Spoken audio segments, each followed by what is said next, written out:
place est à M. Georges Goma Gakissa. Il est chargé de la communication de la Convention de la diaspora des Congolais du Canada. M. Georges Goma va nous parler de la transition démocratique dynamitée par la cobralisation et l'instrumentalisation de l'État. Voilà. Merci beaucoup, M. Georges Goma. Merci. Merci. Il y a du néologisme dans l'air, hein? C'est fait exprès. Voilà. La transition démocratique en Afrique. Voilà la chose. La chute du mur de Berlin a donné à espérer à l'Afrique une nouvelle façon de faire la politique. Nous avons tous espéré sur ce changement de paradigme, n'est-ce pas, de la vie politique en Afrique. Alors, 20 ans après cela, quel bilan peut-on en faire? En regardant un peu cette transition démocratique qui n'est pas terminée, certains l'ont stabilisé un peu, d'autres sont encore là-dedans. J'ai observé le Congo-Brazzaville. Qui était parmi les pays finalement à avoir enclenché un processus de démocratisation réussi. Et malheureusement, quelque temps après, le bilan est exécrable. Alors on se pose la question, qu'est-ce qui a dû se passer? Pour aujourd'hui, je me suis intéressé un peu à cette thématique, je reviens ici, le Congo-Brazzaville, la transition démocratique dynamitée par la cobralisation des institutions de répression de l'État et par le mensonge d'État érigé à une dimension paradigmatique. Alors, au départ, en fait, je voulais faire deux présentations, l'une à côté de l'autre, mais le temps qui nous est imparti ne nous permettait pas. Alors je me suis dit, c'est important pour moi, pour expliquer à ma manière, pourquoi est-ce que la démocratie au Congo-Brazzaville a pris de l'eau et va à volo. Alors, vous voyez très bien que la première idée, en fait, c'était comprendre et élaborer l'historiographie du phénomène des milices au Congo-Brazzaville. Cette historiographie nous permettra de comprendre beaucoup de choses. Pour le cas précis du Congo-Brazzaville, nous connaissons les milices populaires. À l'époque, même avant les milices populaires, le Congo socialiste avait les milices, d'autres types de milices. Au Congo-Brazzaville, la GNR, on connaît très bien. Et puis, à l'ère démocratique, on est arrivé aux milices ethniques.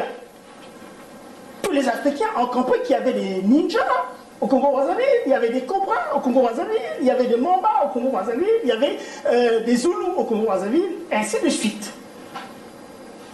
Et la cobralisation, vous comprenez très bien que depuis l'émergence de ces milices ethniques, il y a une milice qui a percé. Une milice qui a percé et qui a pris une place extraordinaire dans la circularité de l'action politique au Congo, de la vie politique au Congo-Brazzaville, c'est la milice Cobra de M. Denis Sassou Nguesso.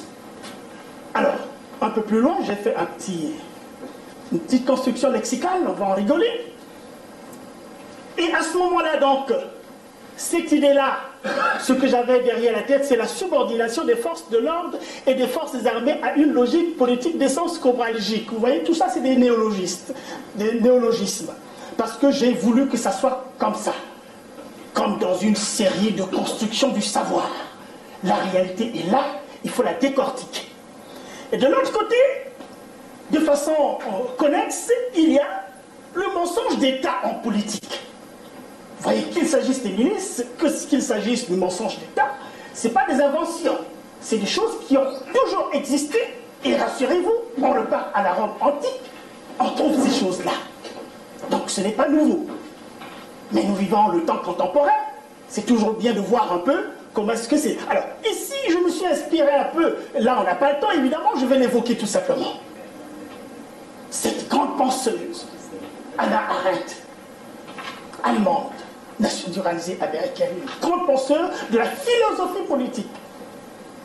Elle délaisse souvent la philosophie pour mettre beaucoup plus l'importance en tant qu'analyste de l'espace politique chez Hannah Arendt.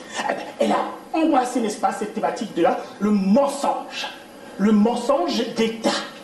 Et dans ce mensonge d'État, il y a un autre grand penseur, Jacques Derrida, qui est un philosophe aussi, qui a repris Hannah Arendt autour de ces concepts-là, en mettant en évidence finalement ces quatre éléments-là.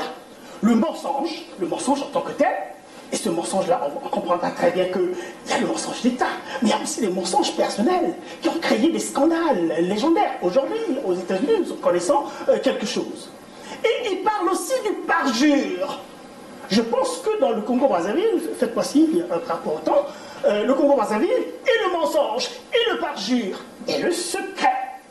Le secret aussi sont des éléments très importants dans la vie politique au Congo-Brazzaville. Il y a l'erreur aussi. On pardonne l'erreur. Dans l'erreur, il n'y a pas une volonté de flouer. Il n'y a pas la volonté de la feinte. Il n'y a pas la volonté de mentir. Mais on peut avoir une conception peut-être erronée de la chose ou bien différente de la chose et on est dans l'erreur. Et l'erreur se corrige une fois qu'on a trouvé où est-ce qu'on a fauté. Donc voilà à peu près les idées que j'avais, je les balance comme ça, la conscience démocratique, voilà, tout à fait, c'est cela. Alors, bon, ça sert pas que je passe mon temps là-dessus, puisque je l'ai évoqué, un peu ce qui m'a intéressé là, c'est de vous montrer l'an 605 déjà, en Angleterre. On parle déjà de ce phénomène des milices là, en Angleterre. Vous voyez que ça revient de très très loin. Ça vient de très loin, et l'institution Fight, qui est un genre de milice tribale demandant à tous les hommes valides de faire du service militaire. Donc, dans tous les pays, en fait, on constate qu'il y a toujours eu des milices, comme des supplétifs aux forces de l'ordre. Et en évoquant cela, vous comprenez très bien, je vais évoquer ces choses-là, c'est très important. Chaque nation fonctionne sur la base d'un ensemble des institutions qu'on appelle les institutions régaliennes. Les institutions régaliennes de l'État. Il y en a 4 fondamentales, les plus essentielles. 4 fondamentales. Il y a la défense de la patrie. La défense de la patrie, c'est quand même par l'armée qui doit défendre la patrie contre les envahisseurs extérieurs. Et donc c'est l'armée. Mais l'armée avec le ministère des Affaires étrangères. Et de l'autre côté, l'autre ministère, c'est l'ordre intérieur. Et dans l'ordre intérieur, nous avons la police, la gendarmerie et tous les autres corps. Et à côté de ces institutions, il y a le ministère de l'Intérieur aussi. Il travaille en bonne intelligence. La 4e fonction régalienne de l'État, rapidement, c'est la capacité de battre la monnaie de l'État et de soutenir son économie. Et aussi la 4e, c'est la justice sociale. Voilà. Mais ce qui nous intéresse, c'est finalement les 2 premières. L'ordre intérieur et la protection du pays contre les envahisseurs extérieurs.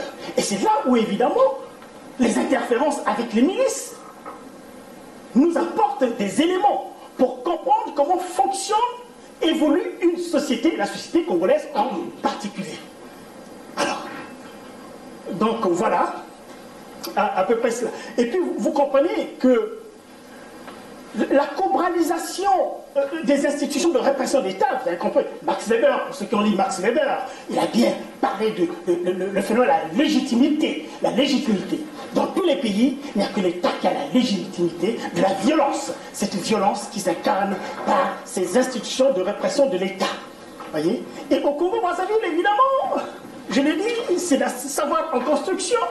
On aura le temps d'aller plus en profondeur pour voir évidemment comment est-ce que les milices Cobra ont dynamisé et ont dynamité, n'est-ce pas, ces institutions-là, ces institutions d'État. Vous comprenez? Et puis, dans ma foi, certains des Congolais qui seront ici, que poussés à un paroxysme, on a entendu dire au Congo-Brazzaville, un milicien, qui liquidité, s'occuper d'Akobengayo défunt. Donc faites attention, sinon demain vous êtes un défunt. Voilà le fonctionnement de la milice. Mais on me dira, Monsieur Gomba, pourquoi vous prenez les cobras? Il y a eu les ninjas aussi, il y a eu ceci, il y a cela. Mais je l'ai expliqué tantôt. La percée des cobras. Et l'extrême liberté laissée par les gagnants de la guerre aux cobras. Et tout le monde sait qu'au Congo-Brazzaville, toutes les autres milices ont subi, dans le processus qu'ils ont appelé la pacification, le retrait de leurs armes. C'est-à-dire qu'ils ont retiré les armes, ils ont brûlé symboliquement, mais sauf les Cobras n'ont pas été inquiétés à ce niveau-là.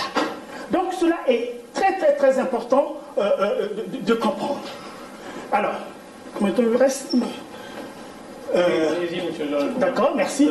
Alors, la rigolade dont je vous ai promis, c'est tout simplement, j'ai envie de travailler là-dessus, hein, ces néologismes-là, la cobralisation. Pour moi, à mon niveau, je pense que je pense à mon niveau que l'état de la société congolaise aujourd'hui, l'état de délabrement, de crise profonde, je dirais même de crise anomique, on peut le dire, ça fonctionne, mais au fond, nous vivons une crise indescriptible dont les créateurs de la crise ne se rendent pas compte, ou bien ils se donnent une cécité volontaire. Ils créent des choses, ils connaissent les conséquences de ce qu'ils posent, mais ils se donnent cette cécité volontaire. Mais la société congolaise est en crise du fait, évidemment, de l'exploitation de ces milices-là. Alors, la tentative de construction lexicale que je me suis donnée, j'ouvre une ouverture, je vais continuer à travailler là-dessus, eh bien, le langage cobral. Vous avez compris déjà que, bon, là, les cobras, on sait que le cobra, c'est un serpent. C'est un serpent qui n'est pas gentil, hein, de toutes les façons. Hein? Donc, la définition de ce lexique-là devait d'emblée, je dis d'emblée, être définie à partir de la négativité. Ça, c'est très important. Quand je mentionne ceci, cobral, qui est l'adjectif, cobralogie, cobralisme, cobralité, cobralisation, ah ben, ce n'est pas pour applaudir ces choses-là, c'est pour les inscrire dans un sens complètement négativant, parce que, évidemment, le phénomène détruit la structure de la société congolaise, jusqu'aujourd'hui. Et les Congolais savent très bien comment est-ce que les combats se comportent. Donc les combats, je me suis dit, je me suis amusé à définir comme des milices ethniques associées à Sassou Nguesso, nées lors de la guerre civile de 1987, déclenchée par lui pour reconquérir par les armes un pouvoir perdu par les urnes. Supplétif des forces publiques, sous Sassou, les cobras agissent hors éthique. Simplement, je pourrais aller plus en profondeur pour, n'est-ce pas, mais non, cobra, ma foi, c'est l'adjectif. L'attitude cobrale serait quoi? Eh bien, on trouvera quelque chose là-dessus. Eh bien, la cobralogie serait encore ce discours sur les milices cobra ou études scientifiques du phénomène cobra, dans sa constitution, dans son fonctionnement, dans ses composantes et dans ses liens organiques avec le pouvoir tyrannique. Je me suis amusé, je vous assure. Alors, et en continu, le cobralisme serait d'essence idéologique. Évidemment, tous les ismes. Y aurait-il une pensée derrière cela? Est-ce qu'on trouverait comment protéger ce qui existe depuis les années 70 du pouvoir du Nord? Une chose comme ça, je ne veux pas m'étendre là-dessus, je vous ai dit que c'est un savoir en construction. Mais la cobralité serait d'essence, c'est une attitude. Une attitude. Comme les Senghor ont parlé de la... là, c'est la négritude, hein, mais ici, c'est la cobralité. Quelle serait l'attitude évidemment, cobrale finalement. L'attitude cobrale serait cette cobralité. Et la cobralisation, évidemment, c'est de voir un peu comment tout ce qui est lié à l'essence du cobra en tant que tel, mais comme une pratique au fond, une pratique sociale, une pratique politique, une pratique économique aussi, parce qu'on a vu très bien que au niveau des cobras, ma foi, il y a des officiers de l'armée qui ont... il y a des officiers de l'armée qui se sont intégrés, n'est-ce pas, à cette logique des milices, qui ont entraîné les milices en tant que telles, et ces généraux sont devenus, en fait, des opérateurs économiques même. On peut le dire, puisque M. Dabira, par exemple, en est un exemple, il y a beaucoup d'autres aussi qui ont fait fortune à partir de cela. Et puis, au fil, je vais vous dire une chose, je vais aller vite, monsieur le coordinateur agent. 2 minutes. Oh, pas 2 minutes, un peu plus. Alors, je voulais dire aussi quelque chose de très important.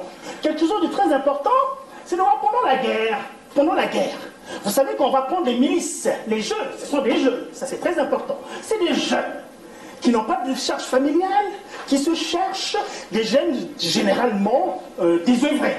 Vous voyez? Et c'est ceux-là qu'on envoie au front. Et on les envoie au front avec quelque chose pour leur donner la force.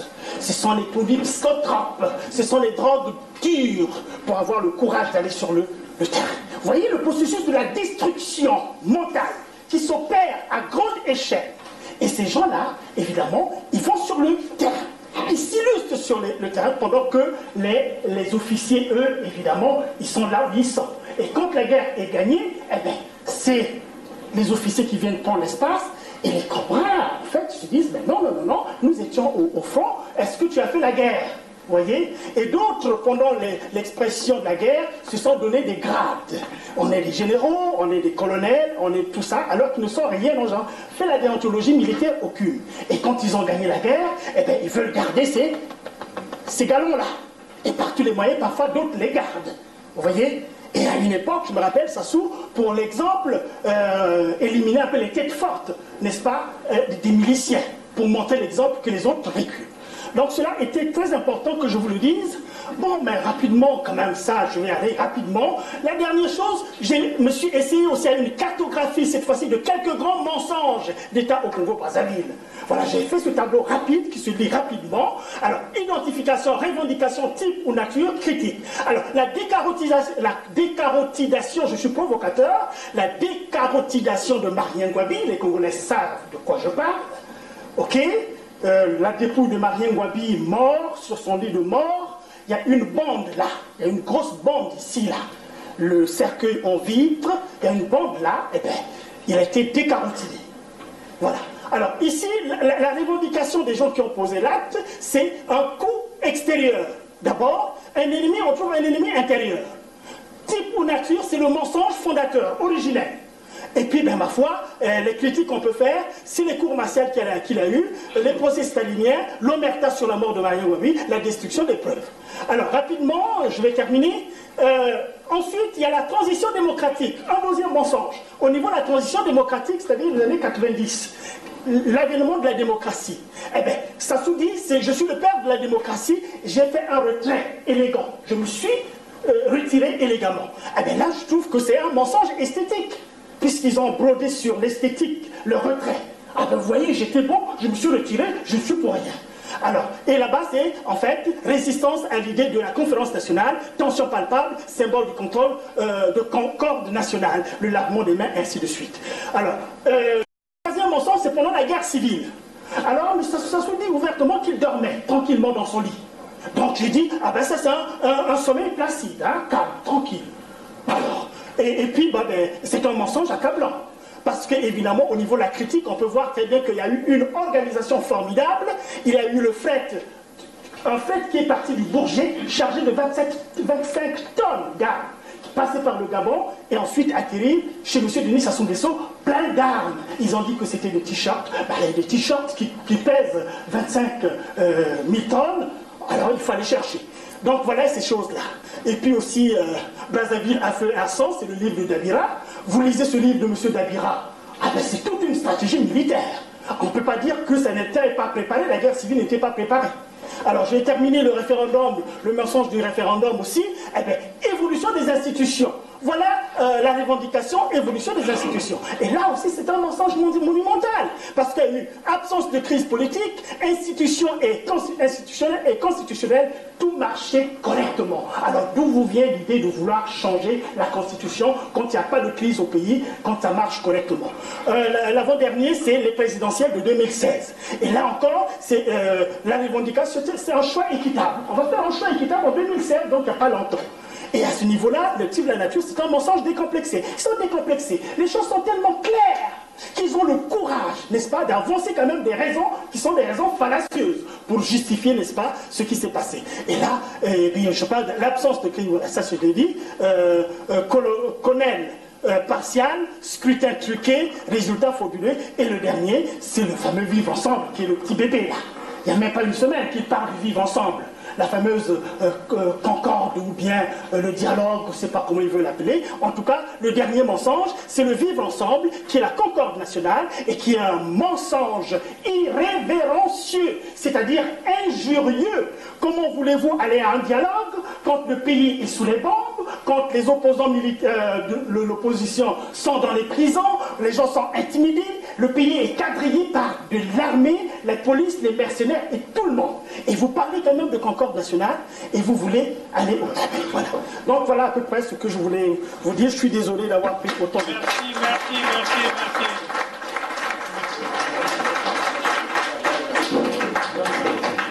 Merci. Merci, monsieur Georges Gouma. Mais restez, monsieur Georges Gouma.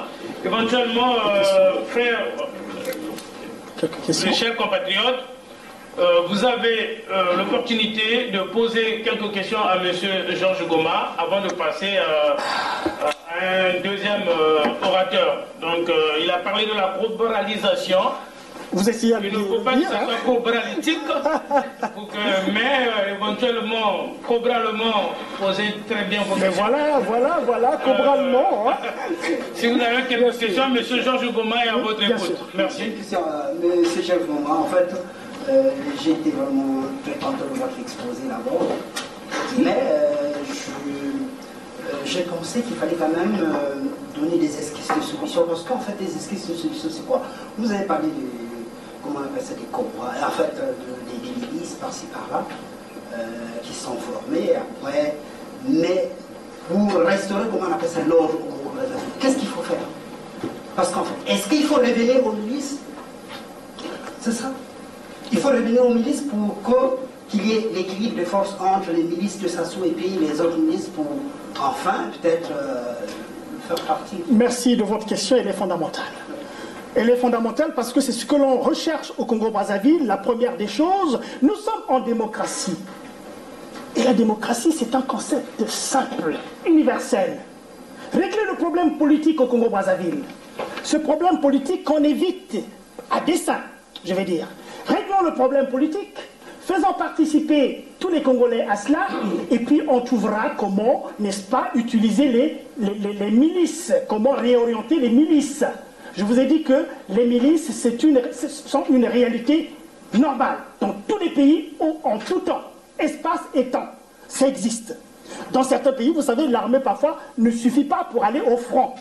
Et puis, patriotiquement parlant, on demande aux jeunes, on demande aux gens en âge de porter une arme et valide de défendre la nation. Je me rappellerai encore Pétain pendant la Deuxième Guerre mondiale dire « Oh ben, trop d'armes, peu de bras.